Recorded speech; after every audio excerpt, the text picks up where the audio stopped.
we are going to actually introduce a brand new series called Pass the Test. And basically in this series, we're going to kind of just talk about walking and taking the test of faith, walking in our lives as Christians, and living the right way, and when God calls us to do something, when God tells us to do something, how to respond properly. But before we go into that, there is one thing I want to put on your mind. Not this week, not next week, but the week after. So literally the last Wednesday of school this actual year, not the school year. We're going to have a student or a Bible study panel. I'm excited for it. I think it'll be lit. So next week, please bring your iPads, because I'm going to give you an opportunity to submit some questions, so we don't just sit up there and I make my own questions, because no one likes that. But yeah, so you guys are going to be able to submit your own questions, and we'll be able to answer them for you. So yeah. Okay, so let's go ahead. Let's talk about what we're doing today. So again, the title of this series is called Pass the Test.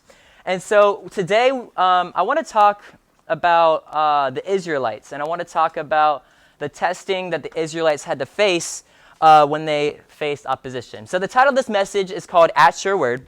And so we're going to talk about going and doing when God says to go. When God says to go and do, when God calls us to do something, doing it when he tells us to.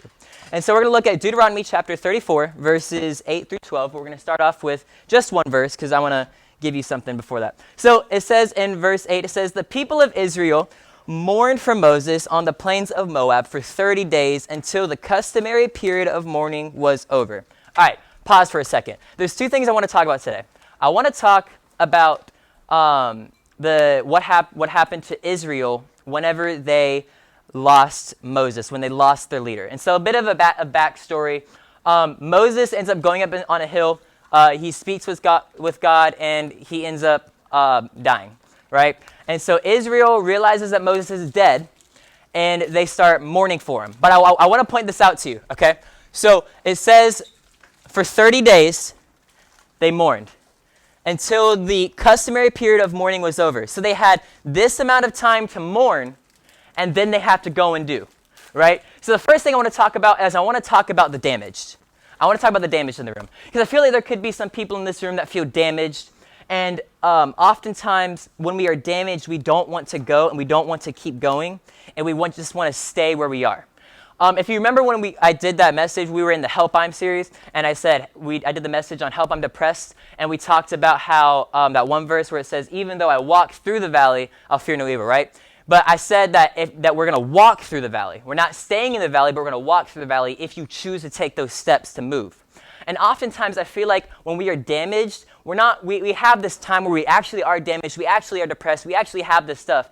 But then there is a time where we allow it to become a mindset in our life, where we just label ourselves as damaged, and we don't take these steps to heal. We don't take these steps to thrive. We don't take these steps to actually allow God to work in our lives. And so oftentimes we label ourselves with the word damaged. And we stay in this mindset of damaged. And instead of moving, and instead of going, and instead of doing what God's called us to do, we say, "Oh no, I'm damaged. I tried it last time, but I got hurt and I can't do it again." Or maybe it's a relationship that you tried last time, and you tried to heal a relationship with a family member. You tried to heal a relationship with someone, and it failed. But now God's saying, "Hey, it's time to go and try and heal and try and go into something new." But we say, "No, I got damaged from that last time. I can't do that." And so there is a period of time where we have this time to mourn. We have this time to, God is gives us this time to say, "Okay, this happened, let's come to terms with it." But then there is a time for us to go and do. There is a time when God calls us. And so if you want, okay, let's just go, next verse. I'll say that for a second. Okay, so verse 9 says this, and I love this part. It says, "Now Joshua." Pause for a second. I'm pausing a lot, but this is such a juicy scripture. Okay, so it says, now Joshua. Okay, "Now Joshua, son of Nun, was full of the spirit of wisdom." Hold up for a second. So Joshua means full of wisdom, right? Okay, so we go from being in this time of mourning to something new coming, right? Some of us are in a period of mourning and we're pushing people away when God's trying to put something in your life. Now, Joshua, you're mourning, 30 days are over, the 30 days are over. Now Joshua is ready to step in. God's calling Joshua to step in. Some of us are pushing away something that God has been trying to put in your life because of the past damage that you allowed that happened. Some of us are allowing the damage that happened in our life to affect the calling that God has put over our life and placed over our lives. And so now Joshua has come, and it says that he was full of the spirit of wisdom. And so oftentimes I think we push away the very things that God is trying to heal us, that's trying to help us. We push it away because we got hurt the last time. But if we just take a second and we look at it, we see that Joshua was full of wisdom. Joshua was there to help lead, help you get back on the right track. Some of us are pushing stuff away that God is trying to use to heal you. And so when we're taking these tests, yes, God will allow stuff to happen to you so you can grow, but he's also going to send things to you to help you heal. And so again, the Israelites grieved Moses in the plains of Moab for 30 days, but some of us are sitting instead of going. Some of us are sitting and not moving and not allowing this new leader to take place and to step in. And we see this because the Israelites have this kind of doubt. They have this thing because they say, for Moses had laid his hands on him, and it says that he got blessed. And then I think there's another verse. I think the next verse, where it talks about how Moses was like the best or whatever.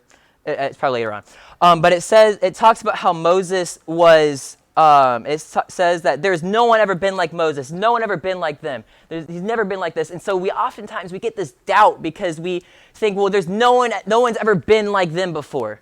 Or I've never had a relationship like that before, and God took that away from me. So I've never had something like that. So nothing's ever going to be like that again. Oftentimes, I feel like that's a mindset that we keep ourselves stuck in rather than allowing God to heal that. And so when we become damaged, I think there's something else we do. Because if you think about it, the Israelites are kind of just sitting here. I'm going to take this chair. The Israelites are kind of just sitting here, and they're like, yeah, Moses is dead, we're grieving. But it'll be better for me if I don't take another step of faith and trust this next person.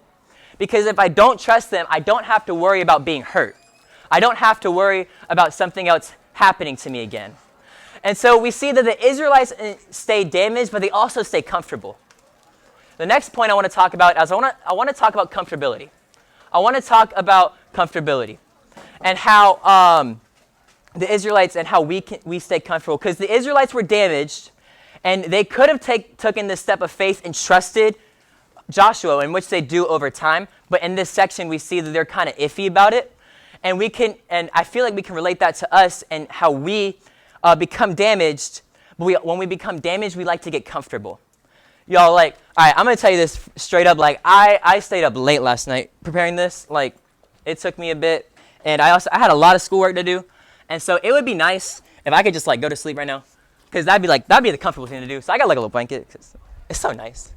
It's a Harry Potter blanket. It's nice and soft. And bro, listen, I'm telling you, I was up till 12 last night, and I had to wake up at 6. I know some of you are like, that's not that long. I'm like, yes, it is. Okay, I'm tired. I'm a growing man. Okay, it would be comfortable for me if I just kind of, I'm gonna scoot this shit if I just kind of wrapped up in this, because it's kind of nice actually. It's like a nice blanket, and I could just go to sleep right now. I could get a Stephen Furtick message or something. We could just airplay it on here, and I could take a nap. Because it's been a rough week, you know. I have some assignments I got to get done. I don't really want to get it done, and it's a lot of work. That's the comfortable thing to do. See, when we're comfortable, we oftentimes don't need as much protection because we don't really go anywhere. But, all right, so if I were to go to bed, I'm not going to wear something that's going to really protect me as much. I'm going to probably wear shorts and a t-shirt because I don't need much protection. But if I were to go out in the woods and I were to be all right, there's ticks in here, I don't want a tick on me. I'm going to wear some long sleeves or something, you know. I'm going to wear a hoodie and pants because I don't want to get a tick on me. That's what happens with comfortability, right? When we are comfortable, we oftentimes don't have as much of a defense, and so we allow other things to come into our lives, and we keep this damaged mindset, and we say, well, you know what? I'm just going to stay comfortable, and instead of saying no in that relationship, I'm just going to let it happen, because if I step out of uncomfortability, if I allow someone to step into my life and work in my life, they'll have to know the real me, they'll have to know the hurt, they'll have to know the pain, they'll have to know the sorrow that I'm struggling with, and they'll have to actually lean in and listen in what's happening in my life. And I don't know if I'm ready for that. So I'm just going to stay comfortable, wrapped up, some little comfortable clothing. But what happens is when we don't step out in uncomfortability, we're not protected as much. You see, when I go in the woods and if I were to go in the forest, I'm going to stay protected because I don't want something coming on me. If we step out in calling and we just take that step of faith that God is calling us to do, if we just take that step and say, you know what, God, I know you're going to be with me. I know you're for me and not against me. I know that what the enemy intended to harm me, you intended it for good. I'm going to take a step of faith. When you take the step of faith outside of comfortability and you get uncomfortable, God puts a layer of protection around you. And I want to tell you this right now, that if you are struggling with talking to someone about what's happening in your life, I'm telling you, if you just take the step of faith to step out and allow God to work in your life, He will work in your life, He will heal you, but He will also protect you from past hurt. He'll protect you from relationship that did not, or that was not supposed to hurt, or bad relationship. Also, I want to give you this other thing because I want to roll right now. So you ever heard the phrase, curiosity killed the cat? Right? It's a thing. And when I was preparing this, I kind of thought of Curious George, because Curious George. Yeah. Okay. So, but curiosity killed the cat, right? Here, I want to rephrase that, because comfortability kills your calling. If you're trying to go and do what God has called you to do, but you want to stay comfortable, and it's all nice, and you chicken nuggets in it, right? Yeah. I haven't eaten today. They're not good. Oh. Well, the mashed potatoes, they kind of look kind of, I need some food. Y'all got any food? Like, it would be comfortable just to sit and get some food, Kind of nice to watch, Now you already ate it. But, see, that's the comfortable thing to do. The comfortable thing to do is to kind of just sit back and let someone else do it. Sit back and let somebody else live my calling. Because God doesn't have to use us, but we get to be used by God.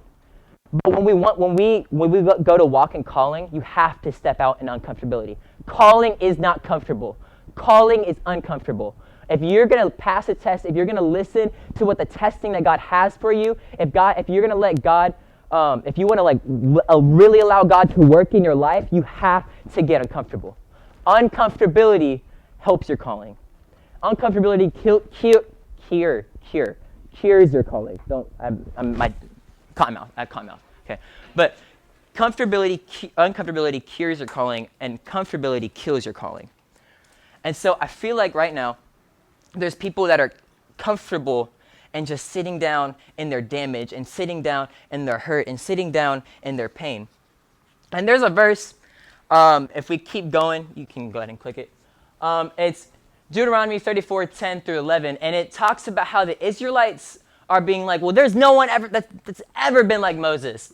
Like, the Lord saw him face to face. The Lord sent him to perform all these miracles, all these signs and wonders. Like, his name literally means drawn out and set apart. Like, he was drawn out of a river. God chose him, right? And so they're having all this doubt, and they're having all of this second thoughts, because they kind of want to stay comfortable. They don't want something to happen to them. And if you think about it, there's really no one ever been like Moses. Like, if you could you even name anyone better than Moses? Like, Moses delivered a whole nation, besides Jesus, because, But he delivered a whole nation, and he helped and saved a whole bunch of people. And so it would be comfortable for the Israelites just to kind of, not really have to focus or worry about maybe choosing a new leader or choosing something new, because they could just dwell on the thought of Moses. I feel like some of us are staying comfortable and dwelling on the thoughts of old relationships and past things, and we're dwelling on the past, and we're staying in this mindset of, well, there's nothing ever going to be better than this. But I'm telling you, God has something even better for you. God has something greater for you. God has something better if you just step out in faith and you allow him to work in your life and help him, or allow him to heal the damage that's happening. I'm telling you, God can work in your life. You just have to take the step of faith to allow him to do it. Get uncomfortable. And so if that's you today, and closing, I just want to pray for you, because I think prayer is powerful, prayer is important. So with every head bowed, every eye closed, I just want to pray for you real quick. For those of you that just feel like, yeah, I feel damaged. I feel like hurt. And like it could be a past relationship, it could be a relationship, it could be something that a family member did to you, it could be something that a friend said to you. It could be anything. And you feel damaged and you feel hurt, and instead of allowing God to heal you, you're keeping it inside and you're staying comfortable. Right now, if that's you today, I want to pray for you. Jesus, I thank you for this day, and I thank you just for what you bless us with. Jesus, I pray for the damage and the hurt, God. But God, I also pray for the comfortable, God. God, help them take a step to heal and help them take a step outside of their comfort zone. And God, I pray for the unsaved, maybe that may be here today, God. God, I pray that you just put your hands around them right now, God. God, I pray that you speak to them right now and say, hey, I'm here, I'm listening, and I'm here whenever you're ready. God, I pray that you help us step and walk out of comfortability. Help us step and live in uncomfortability, and help us live the calling and the purpose you have for us. And that's in your name we pray. Amen.